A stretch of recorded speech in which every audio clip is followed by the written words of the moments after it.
and welcome to the Frivolous and Frugal Knitting Podcast.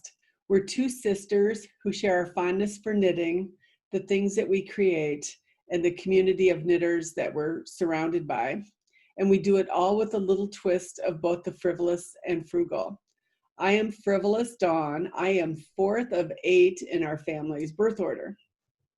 And I'm Frugal Miss Penny. I'm the oldest of the 8 siblings. We want to give you a heartfelt hello and welcome back to our returning viewers. We're so grateful for your support and your initiative in engaging with us on Ravelry and YouTube. Keep it up. We love your suggestions, your ideas, and your feedback. And if you're a first-time viewer, we would also like to say welcome to you. It's our desire that you walk away from today's episode learning just a nugget or two from our experiences. And likewise, if you have any suggestions, please don't hesitate to send those our way. So without further ado, it's episode 19, Dawn. So would you please grab your knitting, your favorite note-taking device, and a sense of humor and join us for episode 19. Take it away. I was just thinking, if you forget your sense of humor, that's like forgetting your underwear. I don't know why that jumped into my head, but that's probably another psychoanalysis session I need. I'm pretty sure we were taught that somewhere along the line. Hey, so what's around your neck? This is a shawl I did in 2018 called Plaid is the New Fad. It was part of that Mystery Mania. And it is a pattern by Callie Monster. And I think she's Monster Knits is her company. Gosh, this was just a good lesson for me in these drop stitches that give you that plaid effect. So this isn't color work. The pink yarn is by Elgin Knitworks in the 3-ply colorway. I thought that was cool. And then the 2 grays I got at ZK in 2018 from One Twisted Tree. And I think she's out of business, right? I think so. I don't believe she's dying anymore. I think the lighter gray is Jane Eyre and the darker gray is Take the Black. This is just a nice pop of color, and I kind of forgot about it. But when you're wearing a solid top, I think it works nice. And it's fingering weight. I think I did it on like a 5.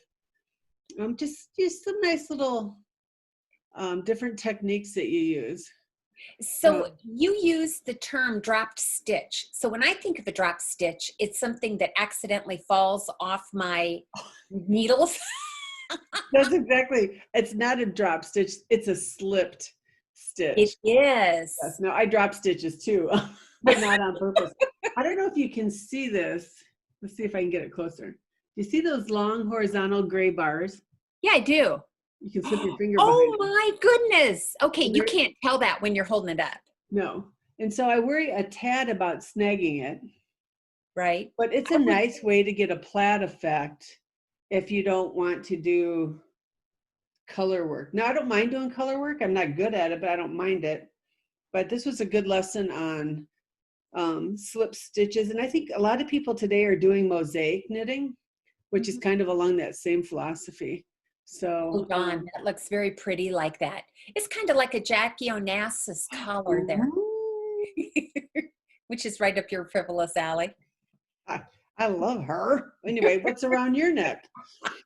I am wearing a Willow Cowl. I'm sure that you have heard or seen me talk about these. I knit several of them when, I think it's been about 1.5 years ago now. And this one is knit in Knit Circus Thrilling base. As you can see in just a moment, it's a gradient knitted on a size 5. This pattern is by Amelia Lyon. So since it's summer and I am middle-aged, I'm going to take this off. So as I do that, you can see the gradient. Are you ready? Oh, and if I get lost in it, just call my name and I'll try to find my way out of it. Just take off the cowl and not your shirt too. Look at that. That's a cool look of the gradient. Well, okay, so I knit this for a giraffe at our local zoo. Oh my goodness. What was I thinking? But that looks so nice around your neck. That's what I love about it. And I have to tell you that because of you, I'm giving cowls a try. I've really never done it because I tend to get hot real quick. And, but I do kind of like them. I don't have to worry about them falling off. They just sit there. Covered this up a little bit. I So wish anyway. when you go to get your hair cut, they should be able to like suck that back or something. I don't know. And if they needed to know how, we could have showed them a technique our mother used when she put her hair in bobby pin curls. So anyway, yeah, it's fun. It's a nice base. It's definitely a warm, in this base, it's definitely a warm weather cowl. Is that fingering? It is fingering. And what I love about that pattern is you just keep repeating as much as you want to. You sure do. And I did, I think I made 5 of these. I think I did them in 4 different lengths, depending upon the yarn, because I didn't want any leftover, right? I was going to use. That's a brilliant use for a gradient. I agree. So if you have any gradients in your stash, I would suggest using that. And if you don't mind, real quick, Purl is sporting the Changing Light shawl that we did together. We did that as our sister knit along. And it is done in Suburban Stitcher Sock base in Rorschach, Coal, and Sari Silk colorways. That was knit on a size 5 also. Yeah, those colors look nice together, don't they? They do. I mean, there again, it goes back to that beautiful pink and black and light gray. Yeah. I'm a sucker for those colors, obviously. And you know, Dawn, I gave this cowl or this shawl $3 signs on the frugalometer. I think her yarn for me is a nice price point, nice yarn, not too expensive. My Willow Cowl, I gave 4. Yeah. I gave $4 signs on my frugalometer for that one. So, yeah. Anyway. Well, very good. You have something off your needles by now, don't you? I do. I've been talking. You probably passed on.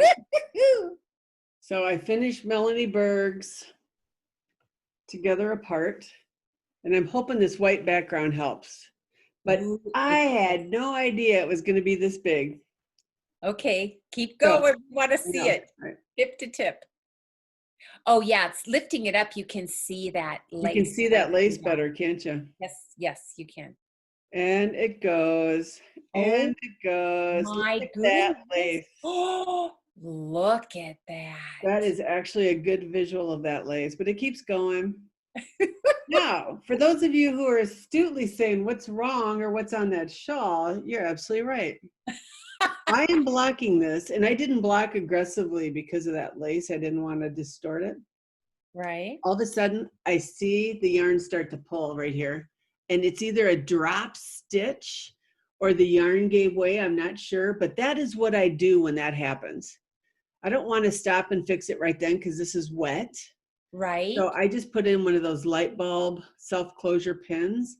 And now that it's dry, I will look at it and figure it out and fix it. But I've learned not to touch it when it's wet because everything distorts. But this is 104 inches long and 22 inches deep. So we're going to have to decide what is your ideal length or width of a shawl. Pretty much. I would say this is close. Now this isn't going to look very well against black, but I love that 100-inch length. Oh, okay. So that's kind of where you shoot. But tiny little Brianna. Oh, my goodness. It's going to wrap around her neck 42 times. Yes. And she's far enough along that she's not going to change the pattern now. So yeah, see, I like that. I do too. And then I can loosen it if I'm hot, tighten it up, little punch of color. And against white, this would be pretty. Dawn, that is pretty. I can't believe it's that. I never would have guessed it was going to be that long. Okay, what do you call it? A frugalometer? Frugalometer? Frugalometer. Mm-hmm. 2. I give this a 2 because this is Cascade Heritage Sock in the wine colorway. That's a very reasonable, lovely to knit with, consistent yarn. And then I just use a scrap left over from Goldfish Membrane. I think that was by Leading Men Fiber Arts, but I'd have to look on my project page. Okay. But I think it was just over a month. We It cast took on in early. I wanted to get it done in June, but I didn't get it done till July 2nd. So yeah. very nicely knit, Dawn. Yeah, so thank you. Of course, huge Melanie Berg fan. I don't need to say that more than 100 times a day. Yeah. Have you invited her over for coffee yet? I haven't, but it's that whole US-Germany connection. Oh, that's true. Yeah, we Yeah. can't travel right now. But if she comes back in the States, you ought to just ask her to stop in. Just ask her to come over for coffee. Well, let's meet somewhere so I don't have to clean. Oh, hey, good point. Good point. All right, what's off your needles? First item off my needles this week is the Splendid Squares hat. This is number 15 in my 45 hats, 45 designers. And if you don't mind, Dawn, I'm just going to jump ahead quickly to what I learned. Sure. As you can see in this picture, you can see the pattern for the hat. And Debbie Trainor's pattern, which is the designer for this, is gorgeous. And the example that she put online was in a deep gold. And this pattern just hopped out. So I'm thinking solid color pattern ought to do well. Well, my big lesson learned is the color of that yarn still makes a difference when you're trying to feature the pattern. I'm not going to change it. I can live with it.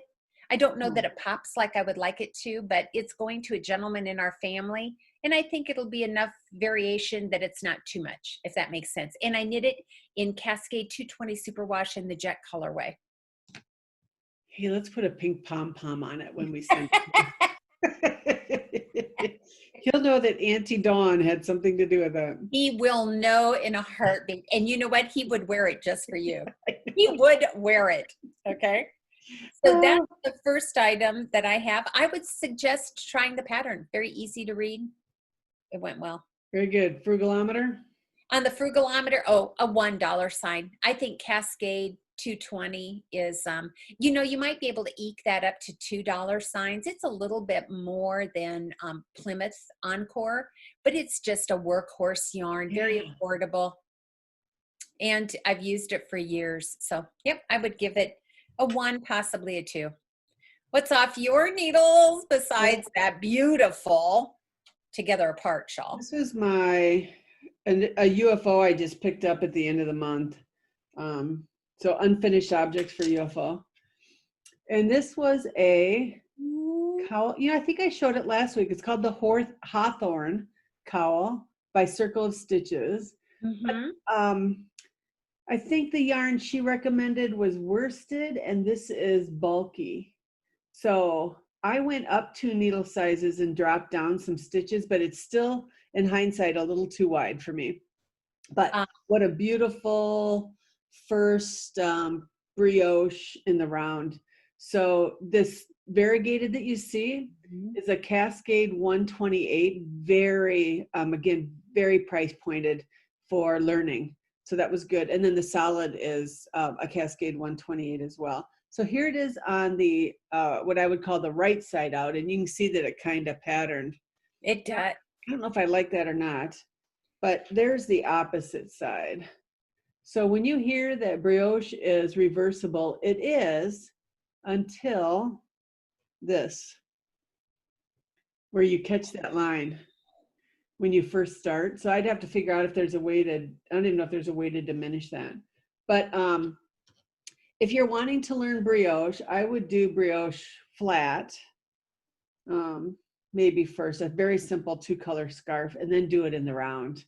And then from this point, you can have some fun, either adding a little texture or maybe 1-color brioche.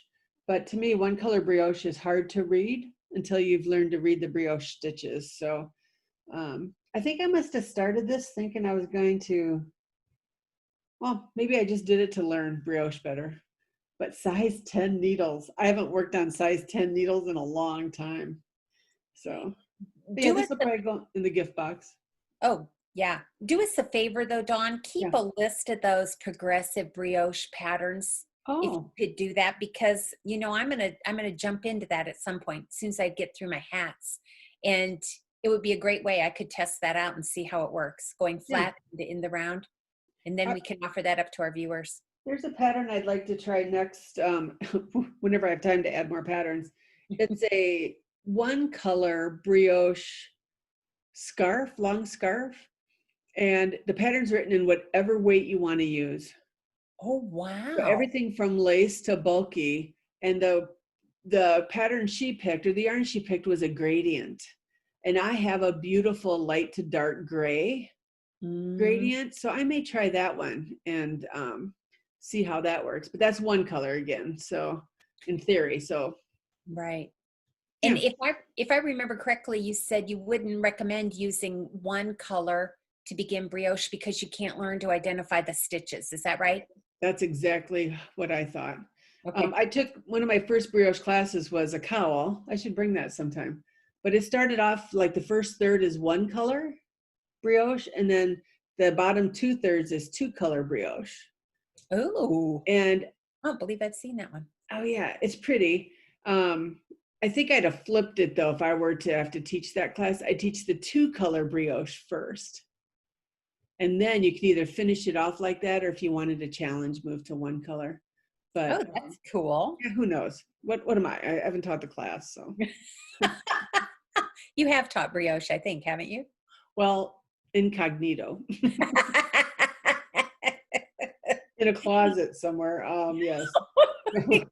You in closets. There's something up with that. I know. There's more therapy. Do you have anything else off your needles? I do. For those of you that listened to episode 18, you might recall that I have 8 baby gifts to knit. And so this is the first of the baby sweaters. It's a cute little cardigan. I got this pattern out of the One Skein Wonders book, but actually the pattern is available on Ravelry. So you can see that lacy pattern is replicated on the back. It has, like an empire waist, if you will. I knit it in one of my favorite sock yarns, Lorna's Laces, and this is in the Princess Donna colorway. I forgot to tell you who the designer is. The designer is Vicki K. Byram. And so this pattern is available, and it's called Sock It To Me for Girls, and it comes in a 6-month size. So now that I know how much yarn I'm going to have left, I think I can probably get either a hat or socks out of it. And I'm thinking at 6 months, either would be acceptable, but I haven't found a pattern. Don't know if I'll try to replicate the lace. I don't know what I'm going to do yet. So I will hopefully cake my yarn today and cast on the next one. I'd like to do one a week for the next 8 weeks to get the baby projects done. I don't knit garments, but would I assume that if I wanted to start with a baby sweater would be a better start than an adult sweater? That's a good question. And I would say yes, because they're smaller projects. Construction is virtually the same and it's much smaller. So I don't think you get overwhelmed.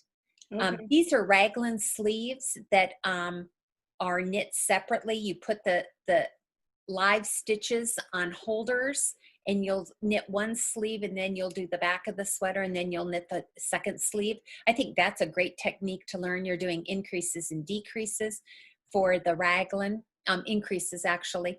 So yeah, I think it's great. No decreases on, I don't think my sleeves decrease. Yeah, I guess they do. They decrease right under the armhole and then it's just a straight chimney. So I think it would be a great thing. That's a good point. Well, so if Brianna ever decides she wants to knit garments, I'll knit a baby sweater. she can knit a sweater. Well, and I got to tell you, here's what I'm toying with.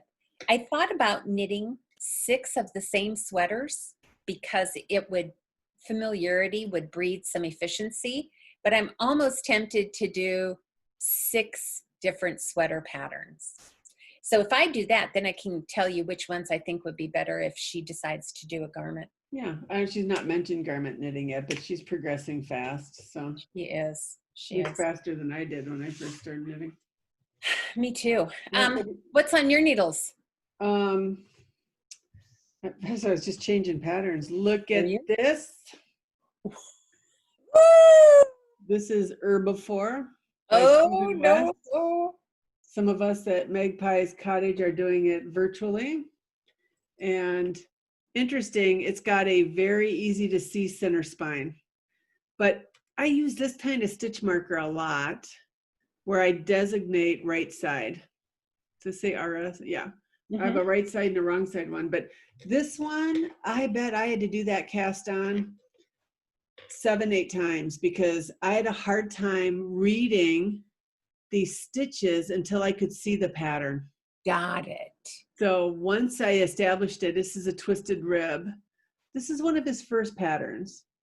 And so I don't know why I said that. It's an older pattern, so it's not anything popular that you're seeing right now. He's put out a lot of shawl patterns lately.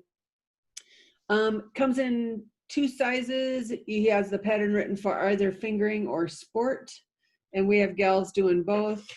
Last night when we were knitting with the aunties, I went past my first point of when I was supposed to change, so I'm just going to change now. This is delightful, delightful yarn by Leading Men Fiber Arts. The color's not showing true. It's the color of money. And it's called All the Way to the Bank.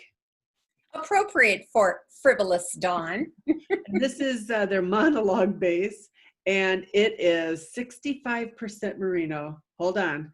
20% silk and 15% yak. I don't even know what a yak is, but I think of a weird looking buffalo. I don't know if that's true. But it's a singles, and it has just an ever so slight halo. But I bet you're wondering, Dawn, what project bag are you storing that in? Oh. Okay, I mysteriously got a present in the mail this week. Look at you. Sister. You guys, this is that Hank bag that I've talked about for a long time by the Fringe Company. It's a wax canvas bag. It is absolutely delightful. Everybody needs 6 of them. And I would say it pegs the frugalometer at 5. Yeah. So I forget who said this the other day, but they said frugal doesn't mean, you can't equate frugal and generous, right? You can be frugal in your purchases, but you are so generous to other people. So, I can see what you you're see what I saying. mean? Yeah. So it doesn't mean cheap at all, but that was a lovely gift. It's so my you, Dawn. Sister who knits. I love it. Yeah. So I kept saying the Fringe Company. I just kept saying it was a fringe bag, and everybody's like, "There's no fringe on there." Fringe is the name of the company. So. That is cool. Well, you will be able to sport it in all your endeavors and rendezvous. So thank you. Is that a heart? Thank you. That is a heart. I have a confession before we go on. Uh-oh. Last week I gave you a hard time about knitting with cashmere, and I said I would never buy cashmere. Well, one of my knitting friends called me out on YouTube and said that the cowl that I was wearing last week had 10% cashmere in the fiber. Busted. So thank you, Miss Susan, for keeping me honest. And yes, I did knit with 10%. I probably would never have paid for 11%, but 10% works. So. Well, I think we were teasing you because cashmere was in the name of the pattern, right? The dotted. Well, right. It was. Yeah, you're right. Right. That's kind of what started that whole conversation. So what are you working on? I can see you working on something. Well, on the frugalometer, it's a $1 dollar sign. It is called the Uneek Hat. And it was written and put out by, get the name of this company. It is called, hang on, I gotta see it because if I say it in the wrong order, you lose it. Darn.Knit anyway. Darn.Knit anyway. And it's one of her exclusive patterns. She has a shop out of Minnesota. And so I went to her website to see if I could get the pattern because it is not on Ravelry. and it says right on the pattern, an exclusive, Darn.Knit it anyway, Darn it anyway. And I didn't see it, but if you're interested in the pattern, I'm sure you can write her and ask her about it.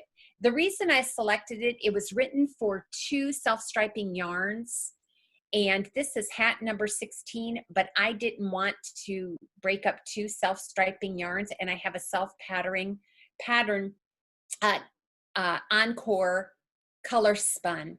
So that's what I'm using. It probably won't give the same look as the pattern, but it's just a simple, great little hat. And I wanted to give the pattern a try. I went to her website, by the way. You ought to go to her clearance. She has a semi-annual clearance.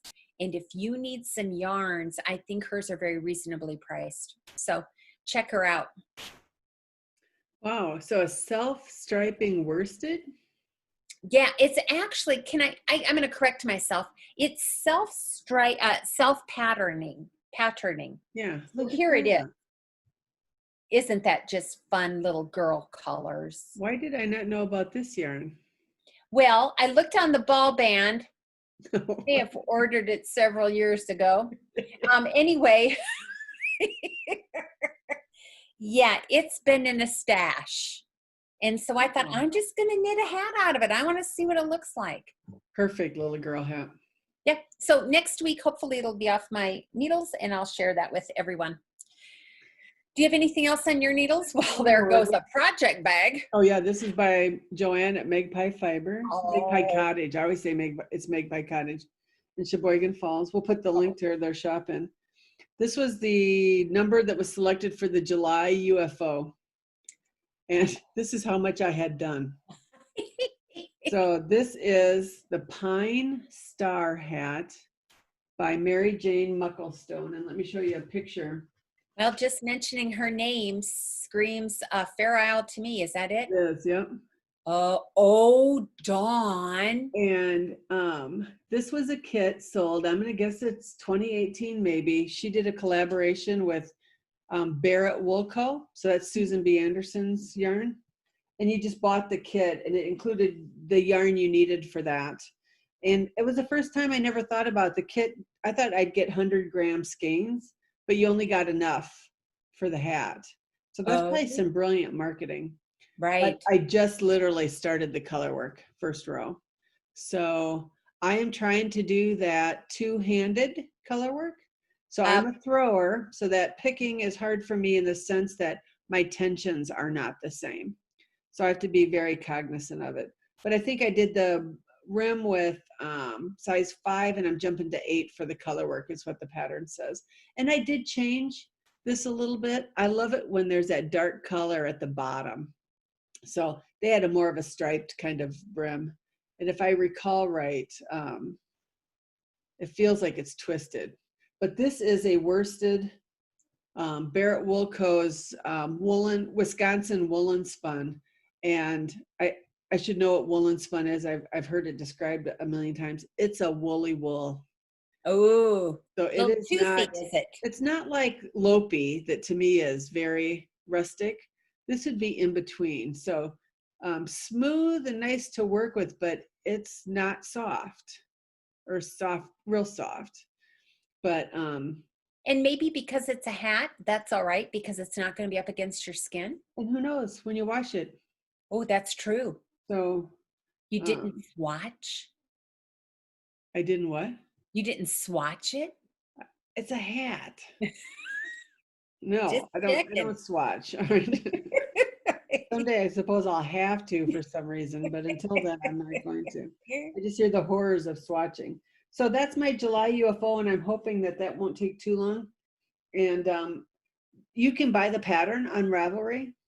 Okay. And I'm not sure. I did not look at the Barrett Woolco website to see what her yarn availability is. But if you're interested in following the pattern, that's the yarn. And she's based out of Madison, Wisconsin. So on the frugalometer, how many dollar signs? I can't remember. I bet I'd go 3. 3? Okay. I'd have to look. I'm going to bet the kit was maybe 30-ish. Oh, okay. 40. I may guess 30. I don't know if I'd guess 40. Okay. But it was just, and again, it's been a couple of years. So, and I took a Mary Jane Mucklestone class on Craftsy and did a cowl, and she taught different techniques. So I really liked her patterns. I think, like you said, I think she's known for her Fair Isle. So yeah, cool. Yeah. What else? Anything else on your needles? Well, yes. I'm hoping that it will be off my needles by afternoon. All right. So here we are. My super scrappy scarf number 2 is almost ready for, I'm at the cuff. So this is one end, it's on a cuff. Do you see how I have my yarn bobbined up there, Dawn? Yeah, nice. So look at this one. I almost think I like this one better than my other one, but I'm not sure. They all are nice, so it's hard to say. There we go. So during Auntie knitting last night, we decided it was long enough. I put it on. We wrapped it a couple of ways. And so I've got 2 rounds of my cuff started. So hopefully that'll be off my needles next week. And do I assume you'll cast another one on right away? Yes. The next one, I set aside from my scraps all my more muted colors, and I'm going to knit it with one of the guys in our family in mind. So I'm trying to use colors that I think they would wear, because I can't see my guys wearing something like this. So I want to try to knit a scarf for them and then have them wear it and give me their feedback. So yeah, I'll cast it on. I like to keep one on the needles because if I'm out and about, it's very easy to take with me and knit. It's just simple stockinette. And I'm going to do it differently though. No cuffs on the bottom. I'm going to do provisional cast-ons and then Kitchener the ends. I forgot to tell you I was going to do that. But wow, yeah. You don't think they want the cuffs, or you just want to try something different? I just want to try something different. Wow. Yeah. Wow. I don't know. Think about it. If you don't think it's a good idea, let me know why. I think it's brilliant. I wouldn't have thought about it. Yeah. But that way I would have a nice finished end. Yeah. And go ahead. No, I'm going to jump topic. So did you want to finish? That's right. No. I was thinking we had such great responses with the question last week on YouTube. Our question was, do you mix bases? And the overwhelming response was, people who mix bases are very comfortable doing it for all the reasons that you said last week. They just make sure that the yarns are similar in construction and similar in washing instructions. And most people have no problem with it. A few people say they like to just stick with the same bases, but they probably should expand a little bit. So, yeah, and I realized I must mix bases more than I thought, because that plaid is the new fad, is 2 different types of yarn. Now they're both twist yarns, sock twist yarns, but yeah, I just love all of that, the responses. And then if you get a chance, look at the Ravelry page for the Finish Fixer Frogget Cal, because what people are finishing is absolutely stunning. Some sweaters, some great socks. People are just taking projects and ripping back and changing what they didn't like about it, so they're fixing them. Man, that to me is just very inspirational. I agree. Because sometimes, you're thinking, oh, I don't want to pull out an old project. That was so 2018. But you bought the yarn, you liked it, you liked the project, and I think most people will like the finished item. And so it's a great encouragement. So these UFO clubs for me have been very beneficial, just to go back and And I think sometimes distance makes the heart grow fonder. Sometimes you have to push away from a project in order to reappreciate it. Yeah, sometimes it needs time out. Kind of like our children or our husbands. There you go. He doesn't like the word time out. Okay. Speaking of that, I believe during Auntie Knit Along last night, we drew numbers, because we are going to give a giveaway, aren't we, this week? That's right. So it was a YouTube. We just asked, and that was for the 600 subscriber. And so here's what the winner's going to get. Woo! Totally awesome. Isn't that fun? Again, this is a bag made by Joanne at Magpie Cottage. She has some more, so you can go to her website. And then we're going to include one of Laurel's Blue Doxy Dye Works yarn. And this is like a white base with some purple speckles and then just this hint of lime green. Okay, best name ever. Shut Up and Knit. I wonder where she got that from. Yeah, so you wrote down the winner, correct? I did, yes. And we chose the winner from the thread where we were asking about the mixing of the bases. And our winner this week is, hang on, Debbie McKenzie. So Miss Debbie, Dawn will probably get in touch with you and we'll find out shipping instructions and how you'd like it delivered, and we'll take care of that for you. Yeah, and it was fun. We got messages this week from the other packages that were delivered. Oh yeah, we did. So that was something fun. About that, getting something in the mailbox. All right, and I would tell you what I learned this week, but I forgot what I wrote down. Oh, well, I think it was something like, oh, you know what? If you don't like it now, you're not going to like it in 20 rows. You know what? And that's why I usually don't start a project 7 times. I always figure after 3 or 4, just fudge it or pick the yarn for something else. But I wanted this. I love the yarn. I just had to learn to read. And you know what? There's a lot of purl through the back loop. And that was just a little harder for me to read, I think. And so I don't know who started that phrase, but if you don't like it now, you're not going to like it 20 rows from now. I'd rather fix on row 7 than fix on row 77. Good point. Yeah, so that's what I learned. And of course, I learned the lesson with shawl. If you find a drop stitch during blocking, don't panic. Just put a stitch marker in there, fix it when it's dry. And if you really want to be tricky, don't show it on the podcast.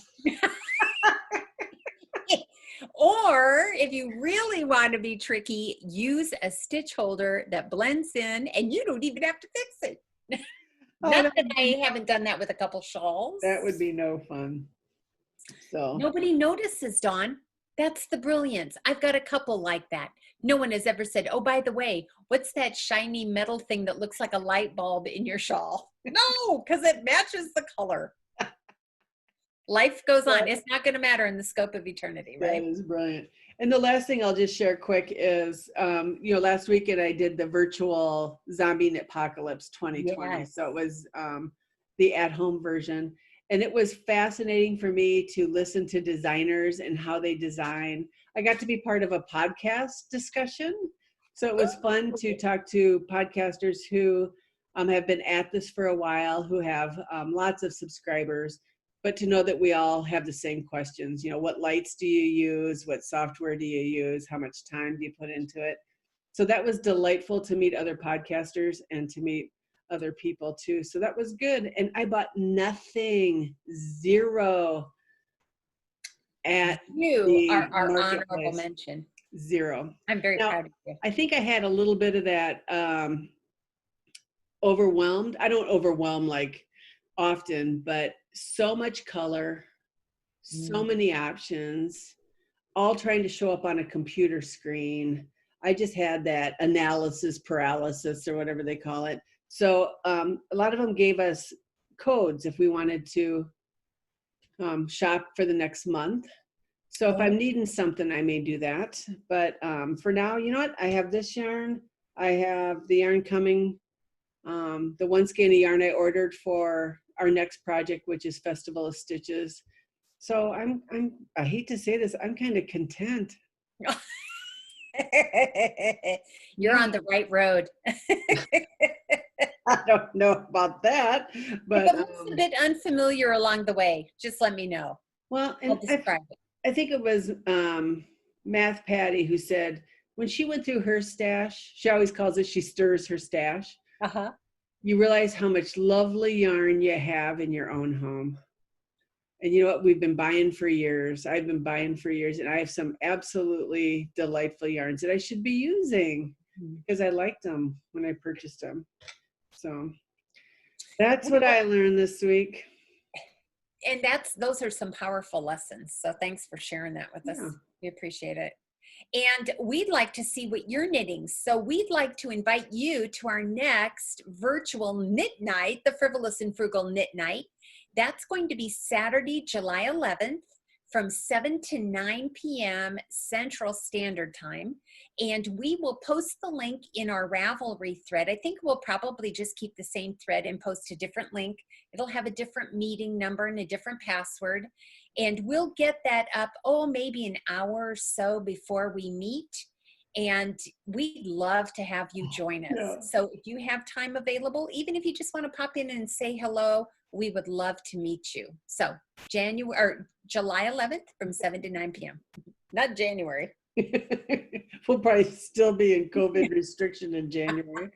All right, Dawn, I cannot think of anything else. Can you? I don't think so. I think it's everything around me I talked about. So great.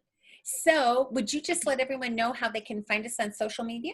Sure. So on Instagram, Facebook, and Ravelry, we are the Frivolous and Frugal podcast. We do have a group on Ravelry that you can find in the groups tab. And we have people starting different discussion boards, like what's your favorite shawl pattern?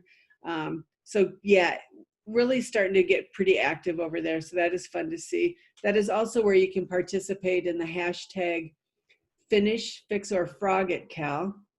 And you don't have to finish an object. Anything you're working on that you've just brought up, that you kind of set aside, we would love to participate in that, have you participate in that.